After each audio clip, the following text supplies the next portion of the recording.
അനാമിയയ്ക്ക് നയനോട് ഭയങ്കര ദേഷ്യം വരുന്നുണ്ട്. എല്ലാ കാര്യത്തിനും കാരണക്കാരി അവളാ. നന്ദു ഇഷ്ടമാണെന്ന് അറിഞ്ഞിട്ടും അവൾ അത്രത്തോളം കൊണ്ടെത്തിച്ചത് അനിയേയും നന്ദുവിനെ തമ്മിൽ വിവാഹം കഴിപ്പിക്കാൻ വേണ്ടി തന്നെയാ. മനഃപൂർവ്വം അവൾ എന്നെ എല്ലായിടത്തും താത്തി കെട്ടിക്കൊണ്ടിരിക്കുക. ഇവിടെ വന്നപ്പോ പോലും എല്ലാത്തിനും എല്ലാവരെക്കാട്ടിലും വാല്യൂ അവക്ക. എല്ലാരെയും കയ്യിലെടുക്കാൻ അവക്ക് നല്ല മിടുക്ക എന്നൊക്കെ പറഞ്ഞ് അനാമികനെ ആലോചിച്ചുകൊണ്ട് നിൽക്കാണ്. ജാനകി ചോദിക്കാണ്, അല്ല മോളെ എന്താ പറ്റിയേ, എന്താ വിഷമിച്ചു നിൽക്കുന്നേ? അല്ലമ്മേ, ഞാൻ ഓർക്കുമായിരുന്നു എന്റെ ഒരു വിധിയെ. എന്താ മോളെ, എന്താ ഇപ്പൊ അങ്ങനെ പറയാൻ കാരണം? അല്ല, അമ്മയ്ക്കറിയാലോ ഞാൻ എത്ര വലിയ വീട്ടിൽ നിന്നാ വന്നേന്ന്. അത്രയും കാശും പണവും സ്വത്തുക്കളും എല്ലാം ആയിട്ട് ഞാൻ ഇങ്ങോട്ടേക്ക് കയറി വന്നത്. അതോടെ എല്ലാവർക്കും അറിയാലോ. അതിനിപ്പോ എന്താ പ്രശ്നം?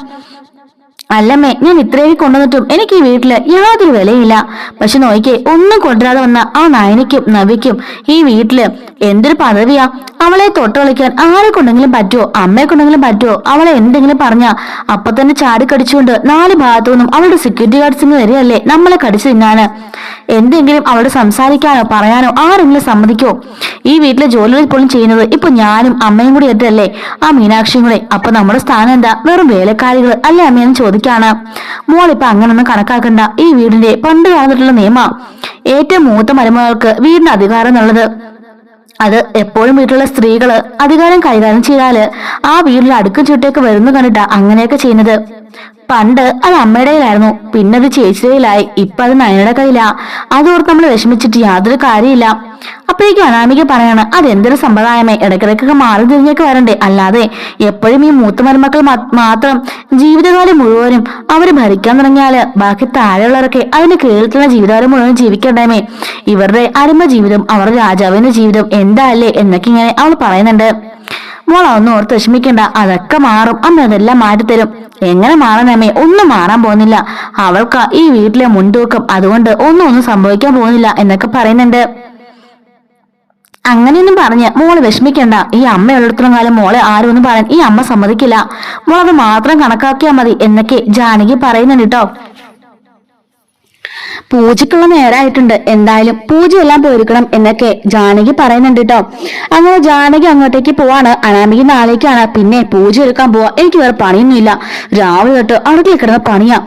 അവളോട് ഒരു വാക്ക് പറഞ്ഞു പോയതിന്റെ പേരില ഇപ്പൊ ഈ ശിക്ഷ. എങ്ങനെയെങ്കിലും അവളെ ഇവിടുന്ന് അടിച്ച് പുറത്താക്കിയില്ലെങ്കിൽ ജീവിതകാലം മുഴുവനും ഞാൻ അവളുടെ അടിമയായിട്ട് ജീവിക്കേണ്ടി വരും. ഇപ്പൊ എന്റെ അമ്മായിമ്മ ജീവിക്കുന്നത് പോലെ അടുക്കളയിലും ഹാളുമായിട്ട് തന്നെ ജീവിക്കേണ്ടി വരും. അങ്ങനൊന്നും എനിക്ക് സൗകര്യമില്ല. എനിക്ക് എത്രയും പെട്ടെന്ന് അവന്റെ കൂടെ ഓഫീസിലേക്ക് പോകണം. അവിടെ പോയിട്ട് എന്റെ ഭാഗം എങ്ങനെയെങ്കിലും ക്ലിയർ ആക്കി എനിക്ക് കുറെ ക്യാഷും കൊണ്ട് ഇവിടുന്ന് പോണം. എന്നിട്ട് രാജ്ഞിയെ പോലെ പോയി ജീവിക്കണം എന്നൊക്കെ അനാമിക മനസ്സിൽ കരുതുന്നുണ്ട്. അങ്ങനെ പൂജയ്ക്ക് നയന എല്ലാ കാര്യങ്ങളും റെഡിയാക്കിക്കൊണ്ടിരിക്കുകയാണ്. അവൾ തന്നെ എല്ലാ പൂജകളൊക്കെ ചെയ്യുകയും ബാക്കി എല്ലാ കാര്യങ്ങളൊക്കെ റെഡിയാക്കുന്നുണ്ട് കേട്ടോ. അപ്പോഴേക്കും അങ്ങോട്ടേക്ക് ജാനകി ചോദിക്കുകയാണ്, അല്ല നയന, ഇത് അനാമികയ്ക്കും അനിക്കും വേണ്ടി ചെയ്യുന്ന പൂജയാണ്. അവരുടെ വിവാഹ ജീവിതം നന്നായിട്ടിരിക്കാൻ വേണ്ടിയിട്ട്. അത് നീ എന്തിനാ ചെയ്യുന്നതെന്ന് ചോദിക്കുന്നുണ്ട് കേട്ടോ. അപ്പോഴേക്കും അങ്ങോട്ടേക്ക് ദേവേനി വന്നിട്ട് ചോദിക്കുകയാണ്, അല്ല ജാനകി, പൂജ എത്ര മണിക്കാണ് സ്റ്റാർട്ട് ചെയ്യുന്നത് ചോദിക്കുന്നുണ്ട്. അത് 9 മണിക്ക്. അല്ല, ഇപ്പൊ സമയം എത്രയായി? അത് 9:15. ആണോ? ഇതുവരെ നിന്റെ മരുമകൾ എന്തിയെ എന്ന് ചോദിക്കുന്നുണ്ട്. ജാനകി എപ്പോഴും തിരിഞ്ഞു നോക്കാണ്. അവൾ ഇങ്ങോട്ട് വന്നിരുന്നല്ലോ. അവൾ ഇങ്ങോട്ട് വന്നിട്ടില്ല. എന്തായാലും 8 മണി മുതൽ നയന രാവിലെ കുളിച്ചൊരുങ്ങി ബാക്കിയുള്ള പരിപാടികളെല്ലാം ചെയ്തു വെച്ചിരിക്കുന്നത്. ഇനി പുരോഹിതൻ വന്ന് പൂജ ചെയ്താൽ മാത്രം മതി. നിന്റെ മരുമകള് ഈ ഏരിലോട്ട് പോയി വന്നിട്ടില്ലല്ലോ എന്ന് പറയുന്നുണ്ട്. ജാനകി അപ്പോഴേക്കും അനാമിക എന്ന് വിളിക്കുന്നുണ്ട്. അപ്പോഴേക്കും അനാമിക മോൾ എന്ന് സാരിയെ കൊടുത്ത് ഭയങ്കര കുറെ സ്വർണ്ണാഭരണങ്ങളൊക്കെ വാരിയിട്ട് ഇറങ്ങി നിന്നുണ്ട് കേട്ടോ. ജാനകി ചോദിക്കാണ്, മോളെ അമ്മ പറഞ്ഞതല്ലേ വന്ന് രാവിലെ പൂജക്കുള്ള ഒരുക്കങ്ങളൊക്കെ ചെയ്യണമെന്ന്, മോൾ ചെയ്തതല്ലേ ഇതൊന്നും ചോദിക്കാണ്. അമ്മേ, എനിക്ക് രാവിലെ ചെറിയൊരു ക്ഷീണം പോലെ, ഞാൻ കുറച്ചു നേരം കിടക്കായിരുന്നു. ഇപ്പോഴായിരുന്നേറ്റ് വന്നത്. സോറി എന്ന് പറയുമ്പോൾ അതൊന്നും സാരയില്ല, ഇവിടെ എല്ലാം റെഡിയാ, എന്റെ മോളിങ്ങുമാന്ന് പറയുന്നുണ്ട്. അങ്ങനെ എല്ലാ കാര്യങ്ങളും റെഡിയാക്കി വെക്കാണ്. ഈ സമയത്ത് അനാമികയും അനിയുടെയും പേരില് മാംഗല്യം ഒരുപാട് നാൾ നീണ്ടുപോകാനുള്ള പൂജകളൊക്കെയാണ് ചെയ്യാൻ പോകുന്നത്. അപ്പം ആ വീട്ടിലെ 3 യുവതലമുറ കപ്പിൾസ് ആയിട്ടുള്ള നവ്യയും അഭിയും നയനയും ആദർശും അനാമികയും അനിയും അവിടെ നിൽക്കണം. അവരെ 3 പേരെ പങ്കെടുപ്പിക്കണം. ജാനകി ചോദിക്കുന്നുണ്ട്, അല്ല അമ്മേ, അതിന്റെ ആവശ്യമുണ്ടോ? ഇതിപ്പോ എന്റെ മോനും മരുമക്കളും വീട്ടിലെ പൂജയല്ലേ, അത് മറ്റവരെയൊക്കെ ഉൾപ്പെടുത്തുന്ന കാര്യമുണ്ടോ? അവർക്കൊണ്ട് പൂജകളൊക്കെ ഒരുപാട് ചെയ്തിട്ടുള്ളതെന്ന് ചോദിക്കുമ്പം, അല്ല ജാനകി, ഇത് ഈ വീട്ടിലുള്ള എല്ലാവർക്കും വേണ്ടി നടത്തുന്ന പൂജയാണ്. അവർക്ക് മാത്രമല്ല, മാംഗല്യം എല്ലാവർക്കും നീണ്ടു നിൽക്കണം. അതുകൊണ്ടാ നമ്മുടെ 3 കൊച്ചുമക്കൾക്കും അത് ചെയ്യാൻ തീരുമാനിച്ചേ എന്നൊക്കെ മുത്തശ്ശി പറയുന്നുണ്ട്. എന്തായാലും ആദ്യം മൂത്ത മരുമകളായ നയനയ്ക്കും ആദർശിനും ചെയ്യണമെന്ന് പറയുമ്പോൾ ജാനകി ചോദിക്കാണ്, അത് ഇവിടുത്തെ ഏർപ്പാടാമേ, ആദ്യം അനിക്കും അനാമിക്കും ചെയ്യട്ടെ, എന്നിട്ടല്ലേ ഇവരുടെയൊക്കെ കാര്യം എന്നൊക്കെ പറയാണ്. അങ്ങനെ സംസാരിച്ചിരുന്ന സമയത്ത് നയനയ്ക്ക് ഒരു ഫോൺ കോൾ വന്നിട്ട് നയന അകത്തേക്ക് പോകുന്നുണ്ടായിരിക്കും. പുരോഹിതൻ വന്നോടെ പൂജയുടെ ബാക്കി കാര്യങ്ങളൊക്കെ ആരംഭിക്കുകയാണ്. റൂമിലേക്ക് പോകുമ്പോഴേക്കും ആദർശും അത് ആരാ കോൾ ചെയ്യുന്ന അറിയാൻ വേണ്ടിട്ട് നയനയുടെ പിന്നാലെ പോകുമ്പോഴേക്കും നയനോട് ചോദിക്കുന്നുണ്ട്, ആരാ നയന, ആരെ കോൾ ചെയ്ത് ചോദിക്കാണ്. അറിയില്ല ആദർശിട്ട, ഒരു മിസ് കോൾ വന്നു, ഞാൻ ഒന്ന് കോൾ ചെയ്ത് നോക്കട്ടെ എന്ന് പറഞ്ഞ നയന ഒന്നുകൂടി കോൾ ചെയ്ത് നോക്കാണ്. ഇതേ സമയത്തിന് അനാമിക ഇപ്പൊ വരാന്ന് പറഞ്ഞ അനാമിക വാഷ്റൂമിലേക്ക് പോകുന്നുണ്ട്. അങ്ങനെ നയനയ്ക്കൊരു കോൾ വരികയാണ്. നമ്മുടെ നന്ദുവിനെ ഒരു വണ്ടി ആക്സിഡന്റ് ആയി, അവളെ ഹോസ്പിറ്റലാണെന്ന് പറഞ്ഞിട്ടാണ് കേട്ടോ കോള് വരുന്നത്. അങ്ങനെ കേൾക്കുമ്പോഴേക്കും നയന ആകെപ്പാടെ പൊട്ടിക്കറിഞ്ഞ് ആദർശിനെ കെട്ടിപ്പിടിച്ച് കരയുന്നുണ്ട്. ആദർശേട്ടാ, എന്റെ നന്ദുവിന് സീരിയസ് ആണെന്ന്, ഹോസ്പിറ്റൽ അഡ്മിറ്റ് ആക്കിയേക്ക, ICU അവിടെ നിന്ന് നമ്പർ മേടിച്ച് വിളിച്ച എന്നൊക്കെ പറഞ്ഞ് കരയുന്നുണ്ട്. സാറില്ല നയന, ബാ നമുക്ക് പോവാന്ന് പറയുമ്പോൾ, അയ്യോ ആദർശേട്ടാ, ഈ കാര്യം ആരും അറിയണ്ട, ഞാൻ തനിയെ പൊക്കോളാം, ആദർശേട്ടി പോന്നാലെ പൂജ മുടങ്ങും, ഞാൻ വരുന്നവരെ ആദർശേട്ടൻ എങ്കിലും അഡ്ജസ്റ്റ് ചെയ്ത് നിൽക്ക്, ആദ്യം അനാമികരമാതിന്റെ വിവാഹത്തിന്റെ പൂജ നടക്കട്ടെ, ശേഷം ചേച്ചിന് നടക്കട്ടെ, ഇവിടെ എല്ലാരും പറഞ്ഞാൽ ആകെപ്പാടെ വിഷയമാകും, ആദർശേട്ടൻ അറിഞ്ഞാലോ നന്ദുവിന് എന്തെങ്കിലും ബുദ്ധിമുട്ടുണ്ടായെന്ന് അറിഞ്ഞാല് മുത്തശ്ശിക്ക് താങ്ങാൻ ആവില്ല, അവർക്കും അതൊരു ബുദ്ധിമുട്ടാവും, അതുകൊണ്ട് ഇപ്പൊ ആരും അറിയാതെ ഞാൻ രഹസ്യമായിട്ട് പോയിട്ട് വരാം, ഞാൻ എന്താ അവിടെ പോയി സംഭവം നടക്കാന്ന് അറിഞ്ഞിട്ട് ആദർശിനെ വിളിക്കാന്നൊക്കെ പറഞ്ഞ് നയന പോകുന്നുണ്ട്. ഈ പൂജ ഒരു കാരണവശാലും മുടങ്ങാൻ പാടില്ല, അവരുടെ കുടുംബജീവിതത്തിന് വേണ്ടിയിട്ടുള്ള നല്ലൊരു പൂജയാണ്, അത് നടക്കണം, നടന്നാൽ മാത്രമേ അനിയും അനാമയും നമ്മൾ ഒന്നിക്കുള്ളൂ എന്നൊക്കെ പറഞ്ഞിട്ട് അവൾ പോകുന്നുണ്ട്. അങ്ങനെ ആദർശ് അതുപോലെ തന്നെ അനാമിക എല്ലാവരും വന്ന് ഹാളിൽ നിൽക്കുകയാണ്. നയന മാത്രം ഓട്ടോ വിളിച്ച് ഹോസ്പിറ്റലിലേക്ക് പോകുന്നുണ്ട്.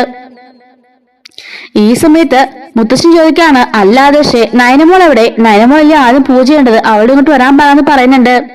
ആദർശ്, അല്ലച്ചാ, അവൾക്ക് സുഖമില്ല, അവളെ കിടക്കുക, എന്തായാലും അനാമികയുടെ അനിയനെ പൂജ നടക്കട്ടെ, എന്നിട്ട് ബാക്കി ആലോചിക്കാന്ന് പറയുമ്പോൾ അതേ നിങ്ങൾ ശരിയാവും.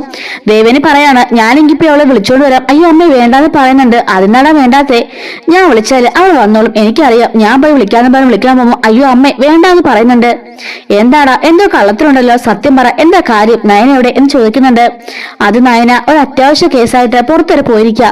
പുറത്തേക്കോ, ഈ സമയത്തോ എന്ന് ദേവേനി ചോദിക്കുന്നുണ്ട്.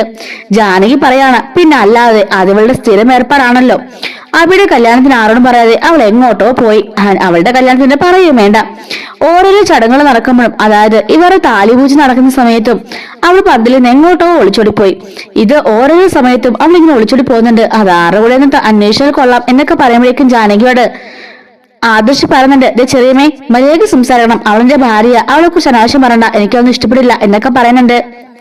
ഞാൻ പണ്ടത് എന്താണ് തെറ്റുള്ളത്, ഏതെങ്കിലും ഫംഗ്ഷൻ നടക്കുമ്പോൾ അവൾ എന്നെങ്കിലും ഇവിടെ നിന്നിട്ടുണ്ടോ, ഞാൻ അതല്ലേ പറഞ്ഞുള്ളൂ എന്ന് ജാനകി ചോദിക്കുന്നുണ്ട്.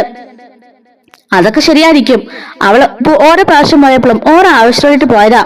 ഒരു തവണ അബിയുടെ വിവാഹം നടന്നപ്പോ അബിയുടെ ഈ വിവാഹം തന്നെ കള്ളത്തരമാണെന്ന് കാണിക്കാൻ വേണ്ടിയിട്ട് അവൾ പോയതാ അവളുടെ നവീച്ചിനെ കൊണ്ടുവരാന്. രണ്ടാമത്തെ തവണ താലിപൂച്ച് നടന്നപ്പോഴും അബിയാണെന്ന് തന്നെ കാണിക്കാൻ വേണ്ടി തന്നെയാ അവൾ പോയത്. ഇതാ ഇപ്പം ഇതും അത്യാവശ്യം ഒരു കാര്യത്തിനും തന്നെ പോയിരിക്കുന്നേ. മുത്തശ്ശൻ ചോദിക്കാണ്, അല്ല എന്താ ആദർശ്, എന്താ അത്യാവശ്യം എന്ന് മുത്തശ്ശൻ ചോദിക്കുന്നുണ്ട്. അപ്പൊ ഇതിന്റെ ബാക്കി വീഡിയോ നമ്മൾ അടുത്തൊരു അപ്ലോഡ് ചെയ്യാവേ. മിസ് ആവാതിരിക്കാൻ ചാനൽ സബ്സ്ക്രൈബ് സപ്പോർട്ട് ചെയ്യണേ. Thanks for watching.